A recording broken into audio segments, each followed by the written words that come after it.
Mr. President.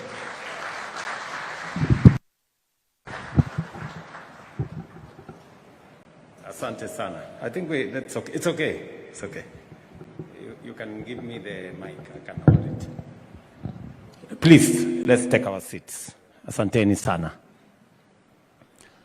Mr. Deputy President, the Honorable Speaker, Governor of Nairobi, the Chair of KYPA, the leaders of majority, honorable members, members of KYPA, good evening. Hamjambo. Bwana asifiwe. God is good. Now, I didn't get the memo on how to dress. So I blame my good friend Mukunji when he asked me to come and be part of this occasion.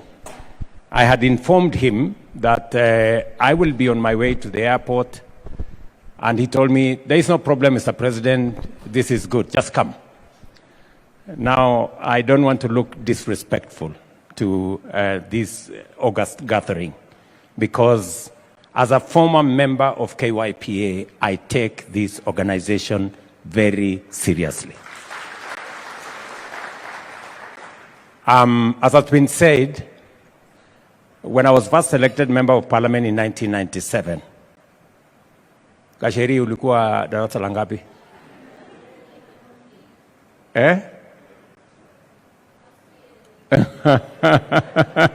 She was 2 years old. So in 1997, when I was first elected at the age of 31, Parliament those days was a parliament of very old people. And young people were very rare. I think we were about 6 or 7 that were below 35. So we tried to come up with KYPA, but it was not effective because it was a bit, but eventually other members led by Sakaja came and took over, and they formed a formidable organization that today we celebrate. KYPA, a very resourceful group of leaders.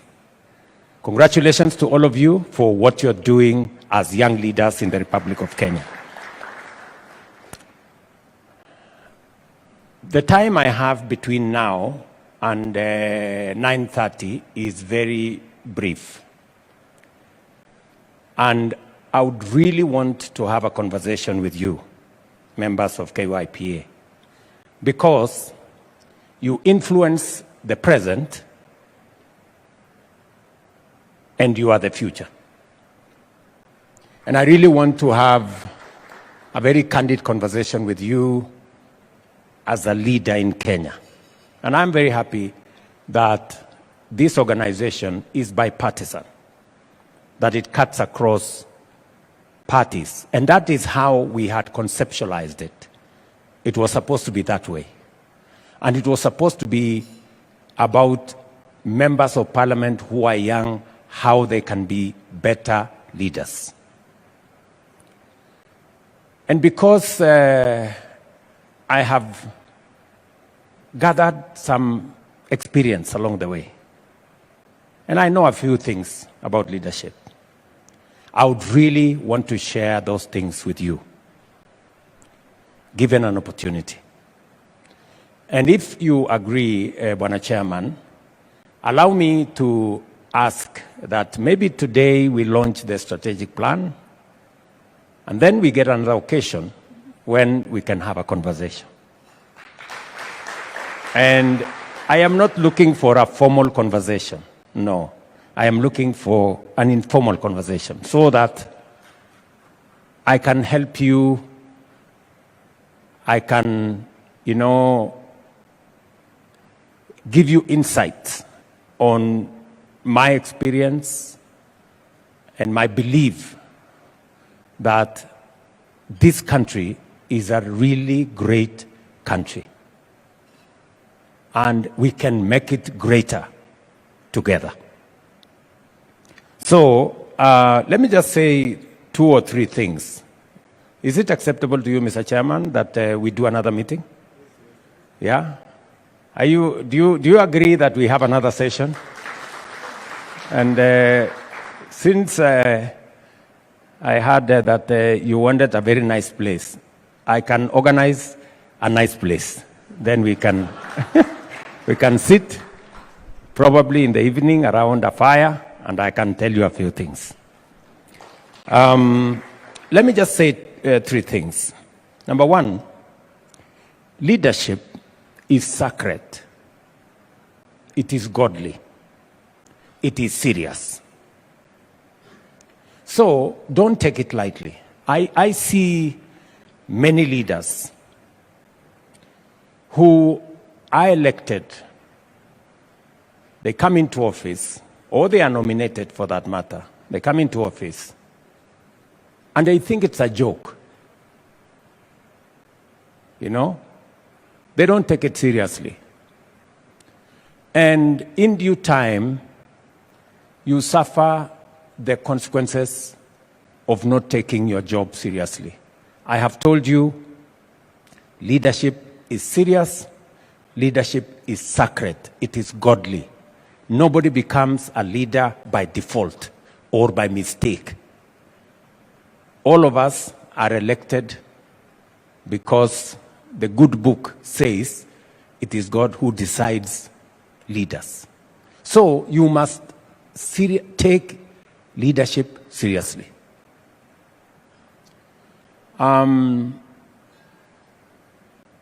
Because leadership is serious, and leadership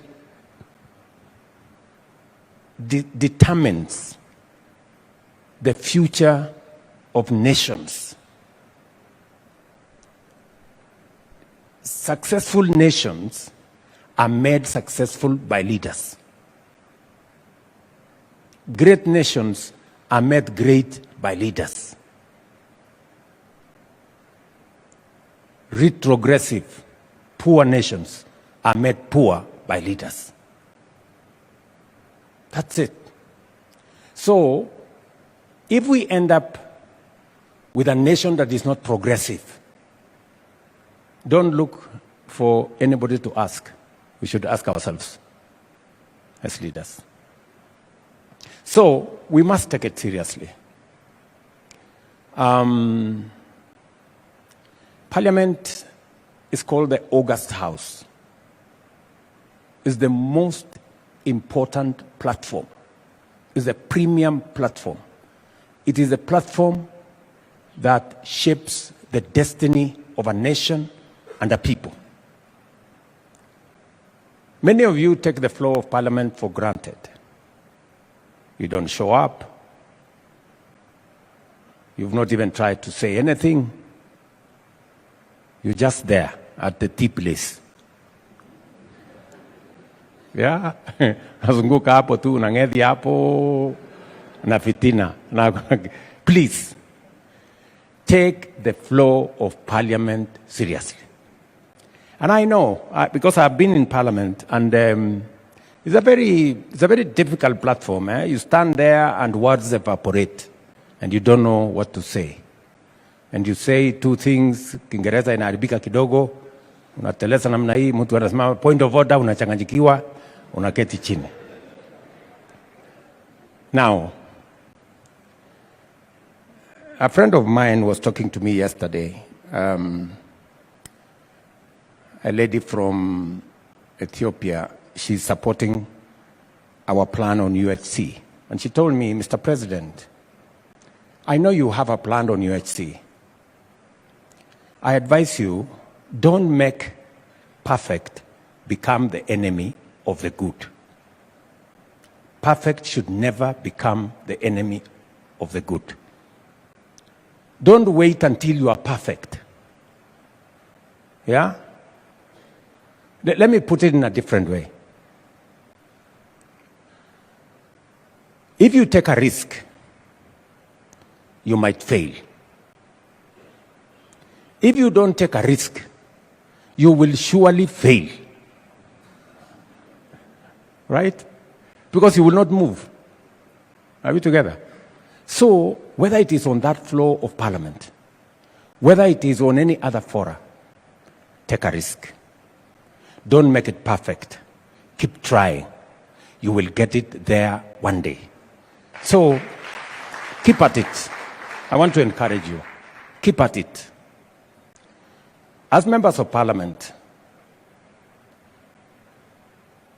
and I say this to many, especially members of my team, or my party for that matter. I know they have heard this from me many times. Take your job seriously.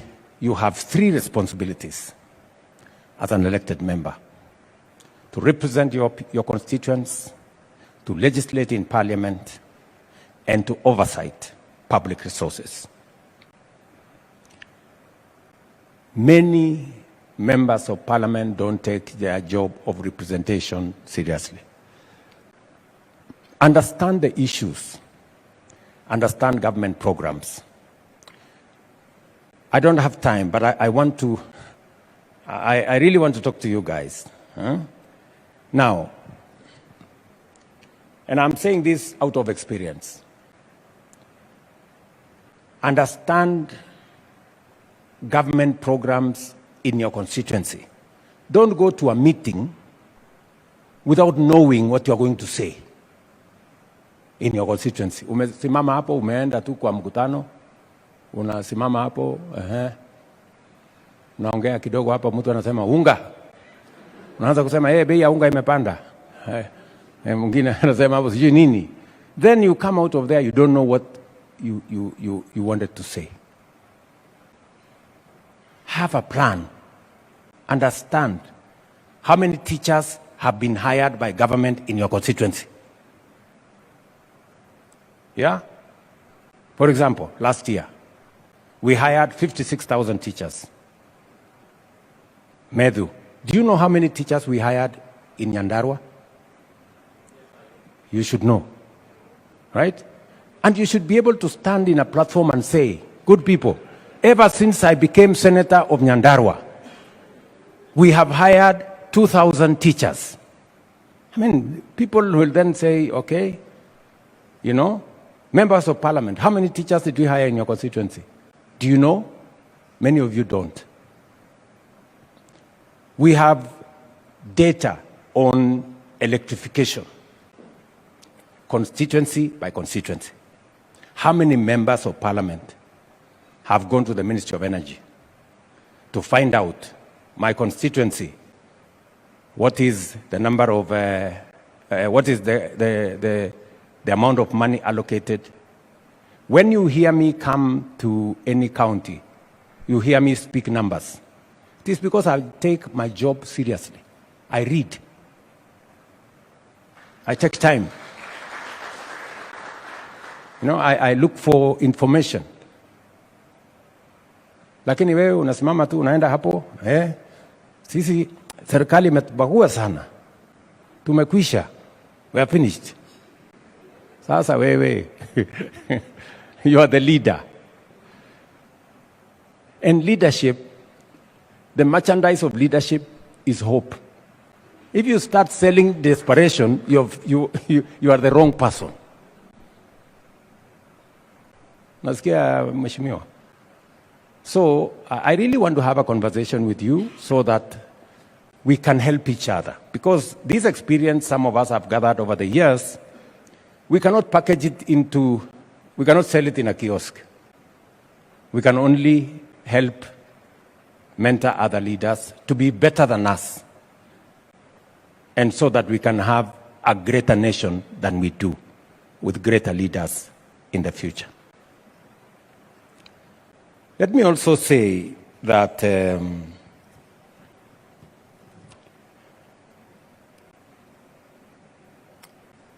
when you have your job of representation, get as much information as you can. Know what is happening, read, get data, so that when you speak authoritatively.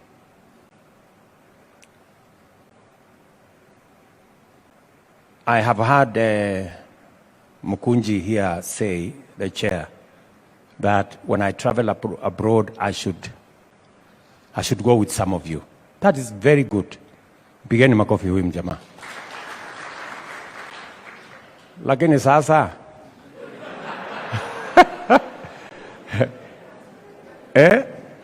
ujaondoka kwa constituency yako, ujaenda the next constituency na unataka kwenda ngambo. Unataka kwenda kufanya nini ngambo? Si uanze kwanza wewe kama Mkunji ni kuone Bungoma. Umeenda kuona Bungoma, hii ndio vile, this is Bungoma. Haya, utoke hapo uende Vanga. Let me give you my personal experience. Is Kiborek here?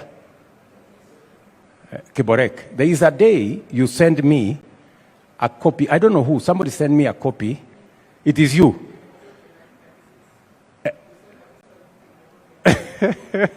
So in Mogotio, in 1996, I had already gone there to sign a visitor's book. Mogotio from Eldoret is very far.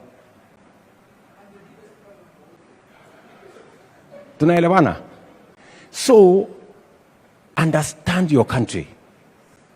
Friends, I am very happy that you have said it's cross-cutting. I want to see Medhu. I want to see all these younger people, Wewe Kimayo. I want to see Karemba. I want to see this young man, Silvanus. Understand your country. That is how you can legislate better. That is how you are going to know if we are passing the sugar bill, if we are passing the coffee bill. If you have never been to a coffee growing area, what meaningful contribution can you make in parliament? Tutakuwa tunaongea tu hewa. I encourage you, and I am saying this from experience. I remember I went to Vanga. I wish Chief Oromodo was here, the MP from that corner. I went to Vanga in 1998. I was member of parliament for Eldoret North. I met a gentleman there called Ngare. I still have his phone number today. Nikimpigia anachukua. You know, that's how you build a network. You know? Si mumesema ati tuko na marais hapa? Ama mulisema namna gani? Wako? Network. Weka network. Anza kupanga network. Mnanielewa? When you get a chance on the floor of parliament to legislate on matters that affect our country, use that platform to make our country better.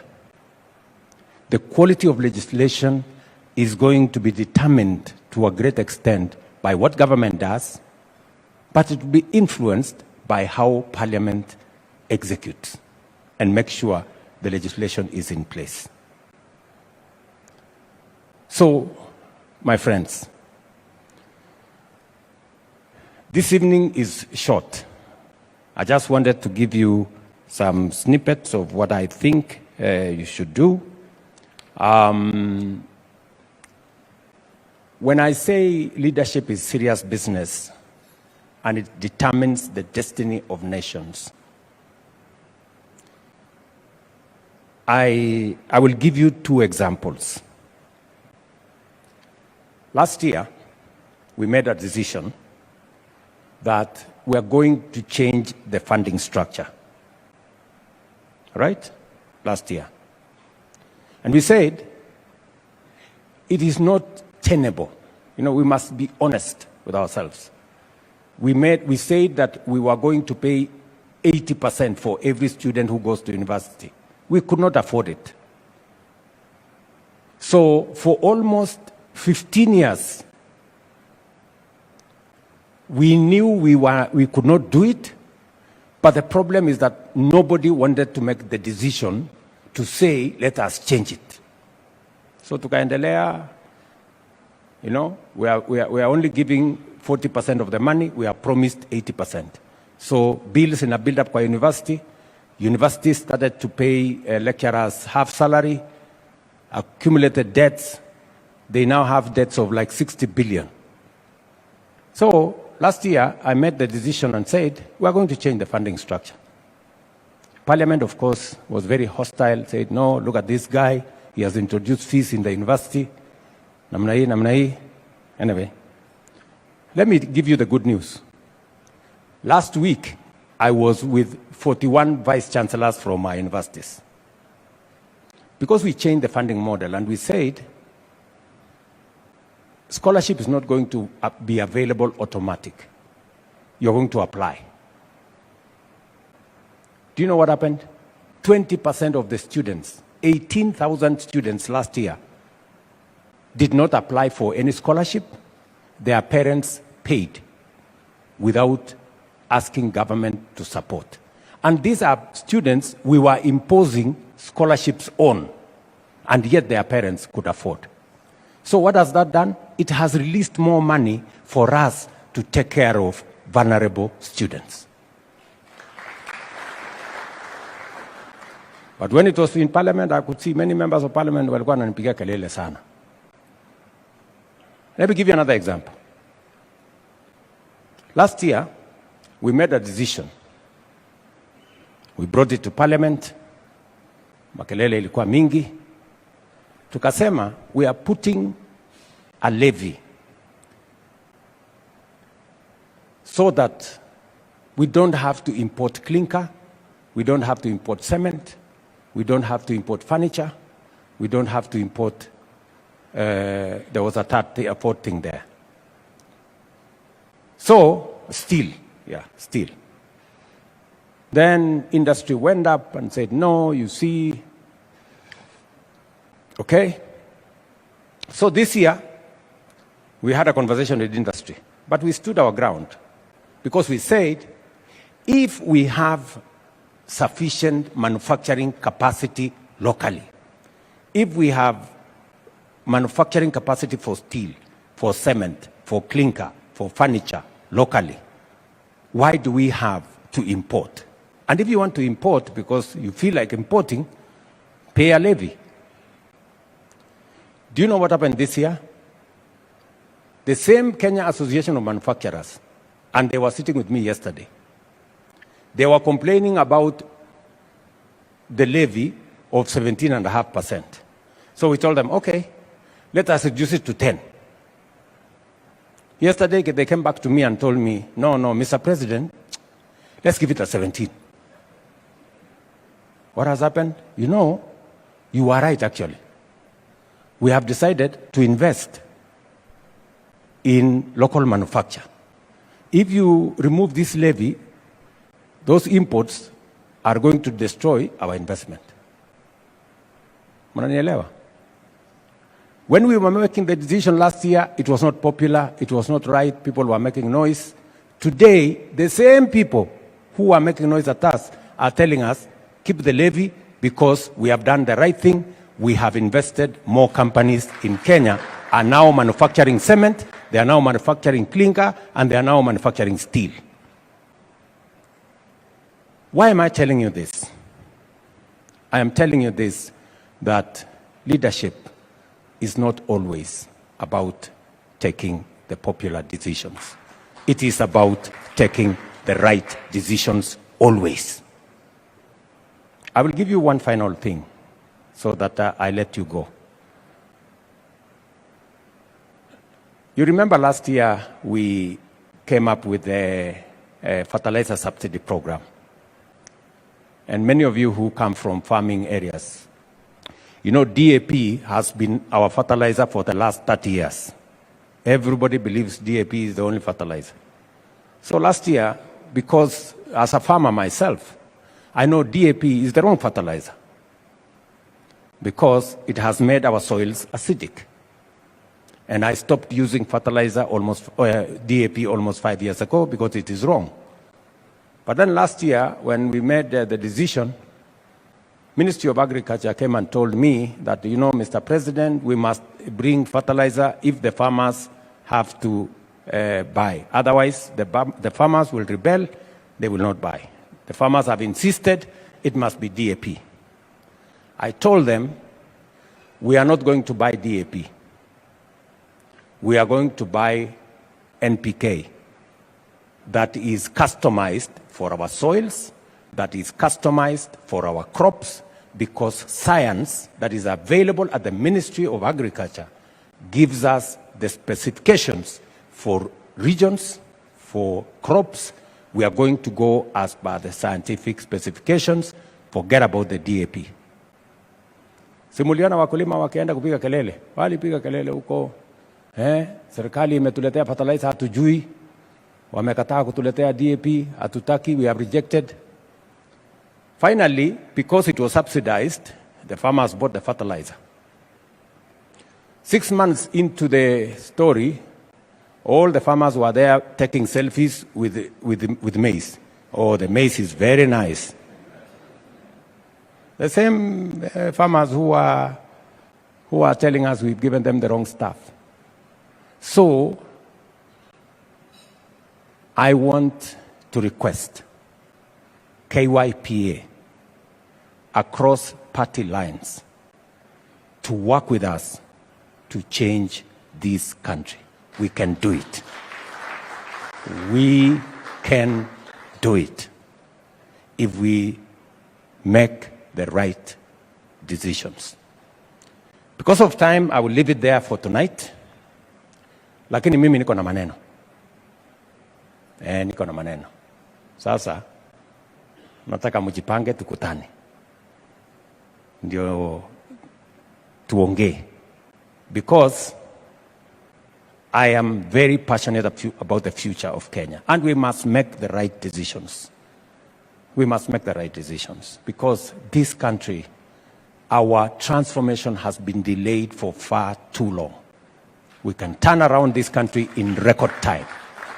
And I know you as young people, you should be able to see where we want to go, and we should be able, across party lines, to see how we can change our country. This evening, I will be going to Italy for the meeting of the G7. Kenya is not a member of the G7, but we've been invited, 2 presidents from Africa. And because we are discussing 2 very fundamental subjects, artificial intelligence and climate change. Both subjects have a huge bearing on young people. And the president of UAE will be in that meeting because between UAE, Kenya, Microsoft, we are setting up the largest data center in Africa of $1 billion in Naivasha, and it will be driven by AI.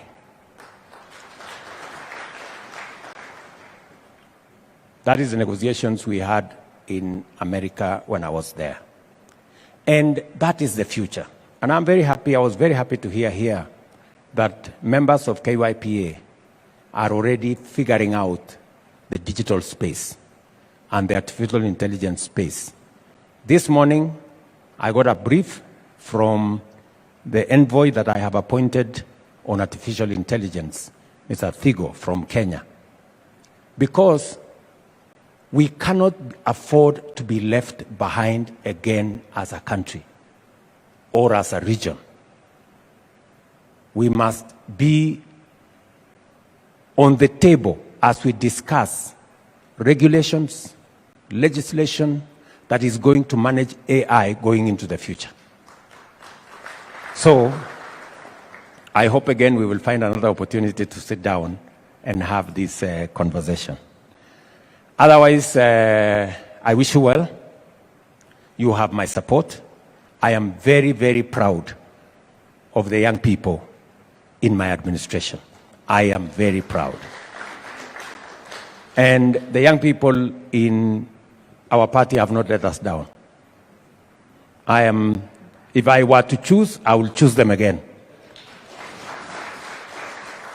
Right from Kimani Ichung'wah here, a very young person, very resourceful, through to Aaron Cheriot there, through to all the chairmen from Kimani, Kuria of Molo. He's doing a fantastic job. Sometimes I have to straighten him. I remember maybe about 3 years ago. I had to call him to my home in Sugoi. I told him, kuja uketi hapa. And I sat him down and gave him some, father-son chat for about 2 hours. Because I could see potential in him, lakini kidogo alikuwa anateleza. All these young people, I have always called them. I remember one time, Gasheri sent me a message. Remember? She told me, Mr. President, this position, I am sorry, I have to differ with you on this one. Because the ground is hot. Nikamtumia message ya Gasheri, nikamwambia Gasheri, listen. If your principles, because she said, as a matter of principle, I told her, if your principles are at variance with your party, you damn your principles, you support your party. That is the rule. And I'm very proud that she did. Yeah? So all these, slowly by slowly, we will get better leaders out of all you guys. I remember I have had to sit down with Kimani Ichung'wah. And I like Kimani Ichung'wah because he listens. And I've had to tell him, this is how to say it. Don't say it this way. It means the same thing, but it has different connotation if you say it this way. I've had to call Ndindi Nyoro, sit him down and tell him, look, usisimame hapo unasema sisi wa Kikuyu. Nikamwambia no. Hiyo lugha wacha. If you must say, sema sisi watu ya Central Province. It's the same thing, but it is softer. Just the same way, I cannot say sisi wa Kalenjin.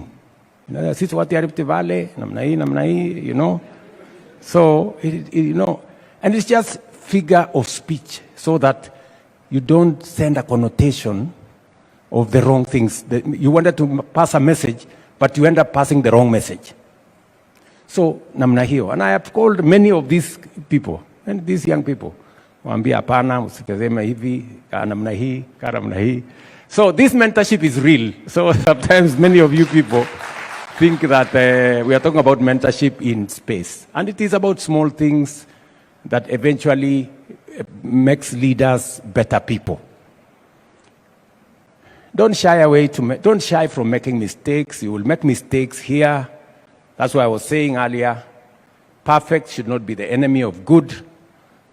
As you try to be perfect, you will make mistakes, but that is the journey towards being good and finally being perfect, if at all there is anything like that. Sawa. So, and sometimes I call some of you just to tell you, look, hapo umepitisha kidogo. Usifanye namna hiyo. Hata huyo Soro nimempigia nikamwambia hapana. So I take time because I really want the best for Kenya, and I want the best for all of us. And it is the thing that costs me nothing, but it benefits other leaders more. So tuendelee namna hiyo, tutazidi na kushirikiana. Even this Sakaja, I have called him and sat him down. It's true? And told him, no, unapita, hii hapana. You cannot do this. You must stay like this. And it is not because you want to impose your opinion on other people. It's just because you mean well for them and you want them to be better people. And none of these young people have taken any offense, including Gasheri. Did you take up offense, Gasheri? So all this, they take it positively that somebody actually is assisting them to look at things from a different perspective. Otherwise, asanteni sana. You have asked me for support, Mkunji. So what I'm going to do, I know you have said, your organization, that Goodman CEO said, that you will need like 500 million over the next 5 years. we are going to look for 100 million for you over 5 years, 20 million shillings every year. Nasikia wewe Mkunji? 20 million shillings every year, but it must be accounted for. Nasikia wewe? Ulisikia mambo ni mangapi?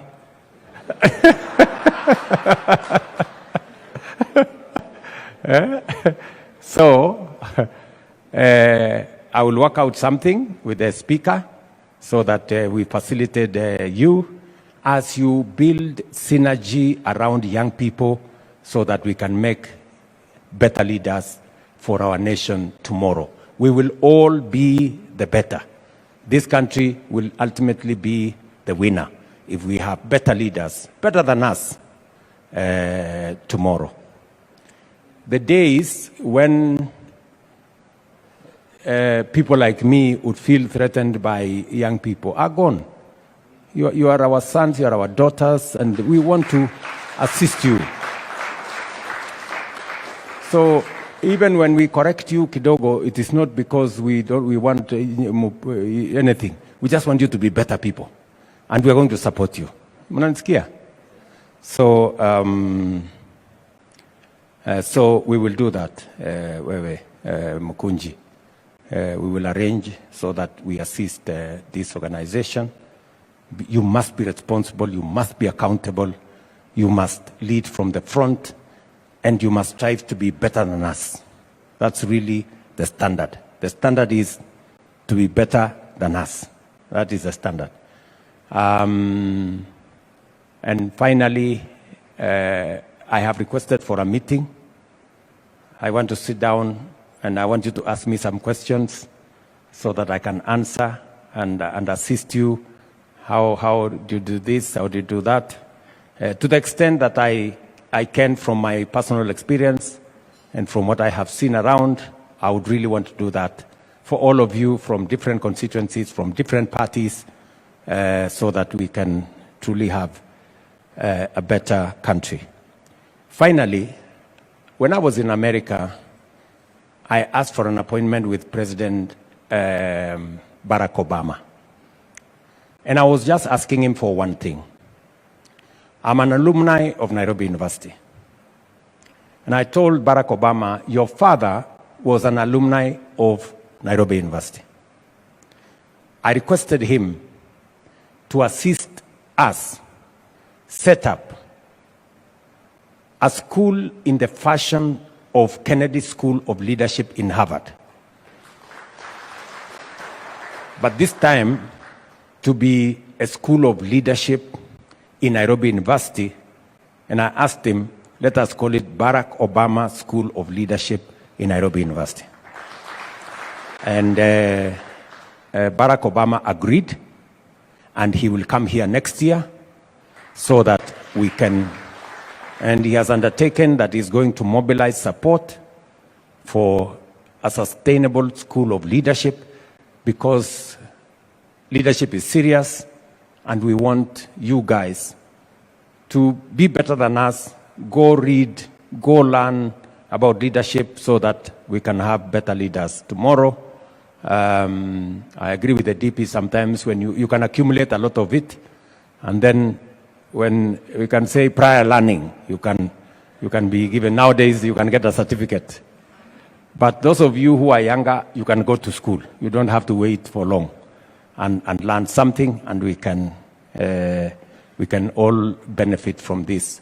Sometimes we take for granted. We take leadership for granted, and we fail to recognize that there is some learning, there is some, something people can learn about leadership and can help them to be better leaders. Thank you very much. I wish you well. God bless you.